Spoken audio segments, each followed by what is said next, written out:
পটুয়াখালী 250 শয্যা বিশিষ্ট জেনারেল হাসপাতালের সবচেয়ে করুণ চিত্র শিশু ওয়ার্ডে। 40 শয্যার এই ওয়ার্ডে বর্তমানে 130 জনেরও বেশি শিশু রোগী চিকিৎসাধীন।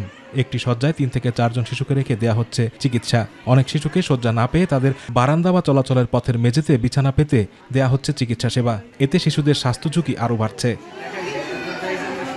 একই অবস্থা মেডিসিন ওয়ার্ডেও। সেখানেও শয্যা সংখ্যার দ্বিগুণেরও বেশি, প্রায় 1.5 শতাধিক রোগী ভর্তি রয়েছে। ওয়ার্ডের ভেতর জায়গা নেওয়া হয়, অনেককেই বাইরে বারান্দায় রাখা হয়েছে।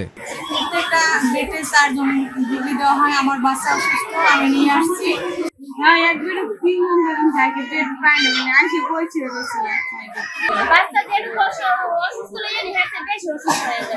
রোগীর স্বজনরা জানান, নিরুপায় হয়ে তারা এমন পরিবেশে চিকিৎসা নিতে বাধ্য হচ্ছেন। শয্যা না থাকলেও অন্তত চিকিৎসকদের তত্ত্বাবধানে থাকতে পারছেন, এটাই তাদের বড় পাওয়া। তবে অস্বাস্থ্যকর পরিবেশ নিয়ে তারাও বেশ উদ্বিগ্ন।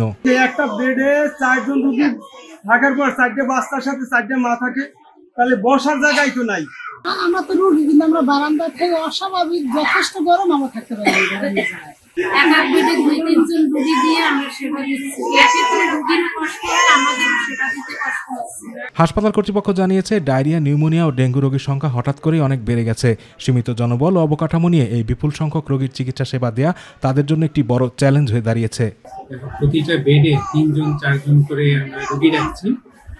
মূলত যে আগেও যে আমাদের ম্যান পাওয়ার ছিল, এখন সে একই ম্যান পাওয়ার আছে, যেজন্য আমাদের উপর প্রেশার পড়ে যাচ্ছে সামগ্রিক জন্য অনেক বেশি।